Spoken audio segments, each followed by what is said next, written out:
Hello friends, welcome back to my channel stitching और। तो आज की वीडियो में हम ट्रेंडिंग ब्लाउज़ मसाबा ब्लाउज़ की कटिंग की वीडियो शेयर करेंगे आपके साथ। और ये हमने कट करना है फर्मा पे। तो सबसे पहले हमने क्या करना है, फर्मा कटिंग हम इसलिए करते हैं क्योंकि जो डिज़ाइनर ब्लाउज़ होते हैं ये डायरेक्ट फैब्रिक पे कट नहीं होते हैं। तो यहाँ पे हमने ले लेना है शोल्डर और उसको हाफ़ कर लेना है। और उसके बाद हमने 1 इंच डाउन जाएंगे, यानी शोल्डर डाउन हमने करना है यहाँ पे। अब इसके बाद लेना है हमने नेक की विड्थ, तो 3 इंच हमने नेक विड्थ ले ली है। अब इसके बाद नेक विड्थ और शोल्डर डाउन को मिला लेना है क्रॉस इस तरीके से। अब फ्रेंड्स इसके बाद हम निशान लगाएंगे आर्म होल के लिए और अपर चेस्ट के लिए। तो यहाँ से 7 इंच हम डाउन गए, तो आप ध्यान दीजिएगा किस तरफ से हम निशान ले रहे हैं, यानी कि जो हमने शोल्डर डाउन किया था वहाँ से। और यहाँ पर एक निशान हमने आगे तक बढ़ा लेना है और इसी पे अपर चेस्ट का निशान भी लगेगा। अब यहाँ से इंच टेप को रखते हुए हमने बस्ट पॉइंट का निशान, तो बस्ट पॉइंट जो आपने मेज़रमेंट किया हो या हर बॉडी साइज़ के अकॉर्डिंग अलग अलग होता है, वो ले ले। तो मेरा 10.5 इंच पे था। अब यहाँ पे मैंने फुल लेंथ ले ली है ब्लाउज़ की। तो यहाँ फ्रंट पार्ट है तो 16 इंच हमने ली है, ठीक है। तो बैक कम होता है फ्रंट से, यहाँ हमने 16 इंच फुल लेंथ ली है ब्लाउज़ की साइज़ के अकॉर्डिंग। अब हमने यहाँ पे फ्रेंड्स, क्योंकि हमारा ये जो नेक बनाएंगे ना बैक साइड का, ये डीप बनेगा, तो 1.5 इंच हमने शोल्डर माइनस कर लिया है, ठीक। अब यहाँ से फ्रंट क्रॉस का निशान ले लेंगे, 1/2 इंच हमने फ्रंट क्रॉस रखते हुए इस तरीके से मिला लेना है। और आपके पास कर्व स्केल है तो उससे भी आप मिला लें। तो अब इसके बाद हम मेज़रमेंट करेंगे अपर चेस्ट का। तो जितना भी आपका अपर चेस्ट हो उसका 4th पार्ट और 1/2 इंच लूजिंग ले लें, ठीक है। अब यहाँ पे फुल बस्ट का 10 पार्ट आप निकालेंगे अपेक्स पॉइंट, और यहाँ पर 3 इंच ले लेंगे, यानी हमने ऊपर 3.25 इंच लिया था और नीचे हमने 3 इंच पे निशान लगा लेना है, ठीक है, 0.25 इंच कम। अब इसके बाद हमने वेस्ट वाली लाइन और अपर चेस्ट वाली लाइन को, जो डॉट हमने डाले हैं ना, उनको मिला लेना है। और यहाँ पर 3.25 इंच का हमने डार्ट रख लेना है। तो यहाँ पर हमारा वेस्ट साइज़ है 39 और जो हमारा फुल बस्ट साइज़ है 39 और वेस्ट साइज़ है 31, ठीक है। तो उसी के अकॉर्डिंग हमने यहाँ पे डार्ट निकाला है, 3.25 इंच का डार्ट हमारा निकला है।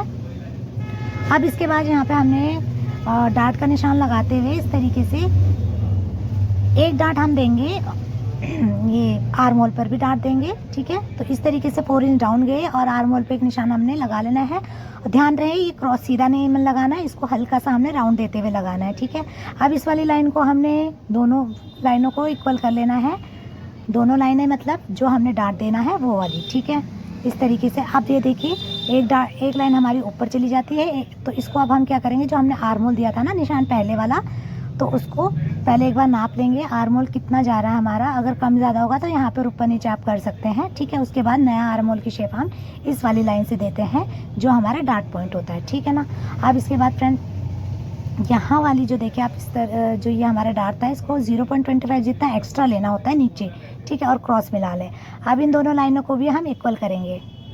तो यहाँ पर तो इंच टेप को रखते हुए यहाँ पे एक बार आप नाप लें कितना बैठता है, ठीक है। तो यहाँ पे कम से कम 1.5 से 0.25 इंच हमने और ऊपर जाना होता है, ठीक है। ये यहाँ पे हमारा वेस्ट का निशान लगेगा। तो ये क्या होता है, ये हमारा जो बैक वाली लेंथ होती है ना वो इससे निकलती है यहाँ से, ठीक है।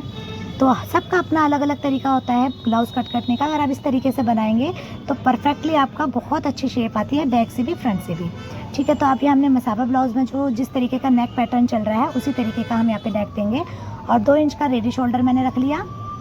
तो आप देख सकते हैं किस तरीके का हमने इसमें पैटर्न देना है। 3.25 इंच हमने यहाँ पे इस तरीके से लेंथ दे देनी है उसकी, जो हमने यहाँ पे बेल्ट देना होता है ना उसके लिए, यानी कि लोअर चेस्ट की 3.25 इंच रखे और बाकी यहाँ पे मेरा 3.25 इंच का बेल्ट निकल रहा था। तो अब ये जो हमने निशान लगाए हैं इसको हमने कट कर लेना है।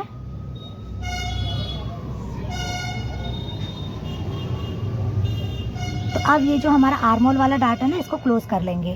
ये टेप लगा दिया मैंने इस पर, अब ये क्लोज हमने कर दिया है,